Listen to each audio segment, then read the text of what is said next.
L'épisode 8 de la saison 2 de Severance se déroule à Salt Neck, une ville étroitement liée aux affaires douteuses de l'humaine, et bien sûr à la famille Cobell. Allons. C'est l'heure de l'histoire, mon poulet au miel. On ouvre les petits volets.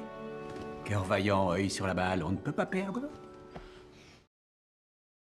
Dans un épisode rare de la série, Harmony Cobell s'est avéré être le seul membre régulier du casting à apparaître, à part le caméo vocal de Mark, dans les derniers instants. Alors que la véritable identité d'Harmony Cobell a été révélée par des révélations sur sa famille, la série s'est plongée dans une ville au milieu de nulle part, appelée Salt Neck. Cobell a été montré arrivant en ville après sa dernière apparition dans l'épisode 3 de la saison 2, avant d'entrer dans un petit café rempli de clients plus âgés. Le propriétaire implicite du café est quelqu'un que Harmony connaît, ce qui a conduit à plusieurs révélations sur la ville. De ses liens avec l'arbre généalogique Igan de l'humaine à ses liens avec le passé d'Harmony Cobell, Salt Neck s'est avéré être un lieu vital dans l'épisode 8, ne serait-ce qu'en raison de la façon dont il a développé l'un des personnages principaux de la série en ce qu'elle est aujourd'hui. Bien que la ville soit apparemment au milieu de nulle part, l'humaine a réussi à s'emparer de Salt Neck. Après avoir parlé avec son ancien ami au café, Cobell lui dit de la retrouver à l'usine. Cela mène à une scène dans laquelle les deux discutent dans les ruines délabrées d'une usine sur laquelle est affiché le logo en forme de larme, signature de l'humaine. L'utilisation de l'usine n'a pas été révélée à la fin de l'épisode, mais il est clair qu'elle a eu, et a toujours, un impact important sur l'infrastructure de la ville. Lors de la rencontre à l'usine, on voit qu'elle est en mauvais état. Ceci combiné aux indices de l'ami d'Harmony, Hampton et de Sissy qui confirment que l'usine Lumen a été abandonnée quelques années avant les événements de la saison 1. Après tout, Harmony suggère qu'il s'agit d'un lieu de rencontre à l'abri des regards et des oreilles de quiconque qui pourrait espionner pour l'humaine, suggérant que personne ne va plus jamais dans cette usine. Cela correspond à ce qui a été montré de l'humaine plus tôt dans la saison 2. À plusieurs reprises, il a été mentionné que plusieurs branches de l'entreprise ont dû être fermées pour une raison ou une autre. L'une d'entre elles étant les conséquences de la fin de la saison 1 et de l'éventualité du PEA. Par conséquent, il s'avère que l'humaine peut ouvrir et démanteler des usines rapidement, et celle de Salt Neck était apparemment l'un de ces endroits où cela s'est produit. Comme le montre clairement l'épisode 8, ce n'est pas seulement l'usine Lumen de Salt Neck qui s'est détériorée. Toute la ville de Salt Neck n'est pas en très bon état, comme Harmony le voit et le souligne elle-même à différents moments de l'épisode. Harmony est montrée entrant pour la première fois dans les lieux au début de l'épisode, repérant un homme qui se drogue très tôt. Hampton est révélé plus tard comme celui qui vend des drogues, probablement comme une échappatoire pour les différents résidents de la ville qui souffrent. Cette souffrance est expliquée plus tard comme ayant été causée par l'humaine et l'usine.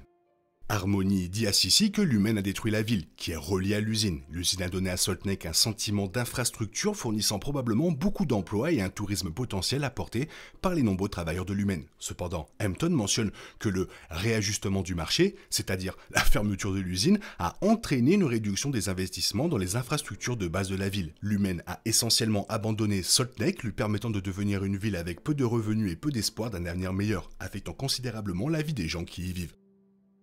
L'autre révélation sur Salt Neck est que la famille Cobell est originaire de là-bas. Harmony rend visite à une femme nommée Sissy dans l'épisode qui se révélera plus tard être sa tante. La maison contient des vestiges de l'enfance d'Harmony, des marques sur le mur indiquant sa taille à différents âges, à ses affaires conservées dans un sous-sol ressemblant à un bunker. Harmony vivait à Salt Neck avec Sissy et sa mère, la sœur de Sissy, Charlotte, la première faisant partie du programme de compagnonnage de l'humaine et travaillant à l'usine parallèlement à sa fréquentation d'une école de l'humaine. Il est sous-entendu qu'Harmony a quitté Salt Neck peu de temps après avoir terminé ses études pour travailler chez l'humaine. Sissy et Charlotte ont continué à vivre dans la ville, ce qui explique pourquoi Harmony n'a pas pu dire au revoir à cette dernière avant sa mort. L'épisode 8 montre clairement qu'Harmony ne revient pas souvent à Salt Neck, et sa récente désillusion concernant ses croyances sur l'humaine signifie qu'elle entre en conflit avec Sissy et reconnaît comment la société à laquelle elle a jadis consacré sa vie a ruiné la ville de son enfance. Ce qui devient immédiatement clair à propos de Sissy dans l'épisode 8, c'est qu'elle n'est pas populaire auprès des autres habitants de Salt Neck. L'ami de Cobell, Hampton, décrit Sissy comme une folle ou une paria, ce qui est évident au vu de sa situation de vie. Cobell a dû être conduit à la maison de Sissy, qui est un petit bâtiment à l'extérieur de Salt Neck, dans la nature gelée. Personne n'est montré vivant autour de Sissy ou avec elle, ce qui renforce encore le fait qu'elle n'est pas la bienvenue parmi les autres personnes qui vivent dans la ville. La raison de cela est liée à la construction globale du monde de Severance en se liant à l'humaine. Sissy est montrée comme une fervente adepte de l'humaine et des Igan, à bien des égards, mais ni l'entreprise ni ses fondateurs n'ont beaucoup d'amour pour Salt Neck. Harmony affirme que l'usine a détruit la ville de Salt Neck. On ne sait pas exactement comment cela s'est produit, mais cela est probablement dû à la pollution et aux effets environnementaux négatifs d'une usine de cette taille. ou même à l'abandon de celle-ci par l'humaine, provoquant l'effondrement de l'infrastructure économique de la ville. Quoi qu'il en soit, ce résultat a amené les habitants de Salt Lake à mépriser l'humaine et tout ce qui leur était associé, ce qui explique pourquoi une loyaliste comme Sissy Kobel est considérée comme une paria parmi eux. En lien avec le statut de paria de Sissy à Salt Lake, elle traite ensuite Harmony comme une paria dans sa propre maison. L'épisode 8 montre rapidement que Sissy n'a aucun véritable amour pour Harmony, leur relation étant vraiment tendue. L'une de ces raisons en est le sort de la sœur de Sissy, Charlotte. Ce sort a été évoqué dans la saison 1 lorsque Harmony a pleuré en serrant un appareil respiratoire avec l'étiquette Charlotte Kobel attachée dessus. Il a été révélé que Sissy ne se souciait pas beaucoup de Charlotte pendant que cette dernière était malade. C'est l'une des raisons pour laquelle Harmony et Sissy ne s'entendent pas, ce qui fait que la première n'est pas la bienvenue auprès de la seconde. Cependant, la raison de la négligence de Sissy est une autre raison importante de l'animosité entre elle et Harmony. Comme évoqué précédemment, Sissy est une fervente adepte de Kyr, d'Eigan et de l'humaine, ce qui diffère radicalement de Charlotte, qui est décrite dans l'épisode comme une non-croyante. Par conséquent, la différence de croyance qui a poussé Sissy à aimer moins sa sœur a provoqué encore plus de colère et de ressentiment entre elle et Harmony. Enfin, Harmony elle-même commence à ne plus croire en l'humaine et les Eigan à partir de l'épisode 8. Alors qu'Harmony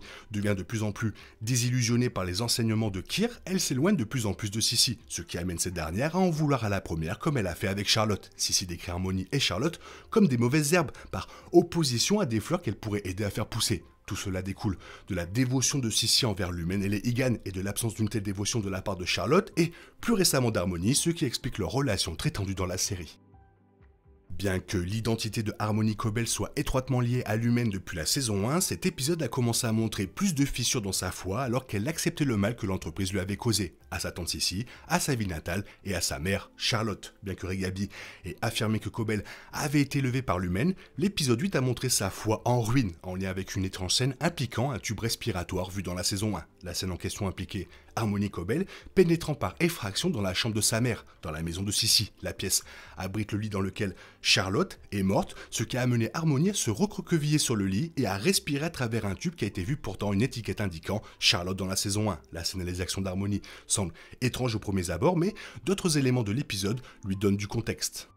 Harmony a utilisé le tube respiratoire presque comme un moyen de se connecter avec sa mère, le tube étant celui qui a maintenu cette dernière en vie pendant une grande partie de sa vie. Harmony insiste sur le fait qu'elle n'a jamais pu dire au revoir à Charlotte avant sa mort, ce qui signifie que le tube est tout ce qui lui reste d'elle. Cela explique pourquoi Harmony a utilisé le tube, bien qu'il n'ait eu aucun effet sur elle, sur le lit de mort de sa mère, comme un moyen de presque lui dire au revoir. Au fur et à mesure que la scène se déroule, Harmony commence à s'effondrer et à pleurer. Naturellement, cette réaction vient du chagrin de la mort de sa mère, comme je l'ai évoqué plus tôt. Cependant, cette réaction pourrait aussi avoir quelque chose à voir avec la foi que la famille Kobel a, ou plus justement, n'a pas eu en l'humaine. Il a été mentionné dans l'épisode que Charlotte était non-croyante, contrairement à la foi de Sissy en l'humaine et les Eigan. Sissy en voulait quelque peu à Charlotte pour cela, et ne lui a pas fourni les meilleurs soins plus tard dans la vie de cette dernière. Alors qu'Harmony Kobel explore actuellement sa crise de foi en l'humaine, elle pourrait se sentir coupable de ne pas avoir été là pour sa mère vers la fin. Au lieu de cela, la foi d'Harmony l'a amenée à partir pour l'école de filles de l'humaine, et en tant que tel, ce lien nouveau, via le manque de foi qu'Harmony a avec sa mère, malgré le décès de Charlotte, aurait pu la conduire à se sentir encore plus coupable. Cela expliquerait sa réaction émotionnelle, répondant à la dernière question principale que le public se posait après la scène dans la saison 2. Même si l'épisode était un peu en dessous des autres, ça annonce 2 grands épisodes pour le final de la saison 2. Toi, qu'est-ce que tu en penses? Fais-moi part de ton avis dans la zone commentaire, sinon il est temps pour toi de reprendre soit ton exter, soit ton inter, celui que tu préfères, mais tu peux pas choisir. Bisous bisous, bye bye. Il est impossible de compter sur les autres de nos jours, on est obligé de tout faire soi-même. Je me trompe? Rien de grave, j'avais tout prévu. Où va le monde, je vous le demande.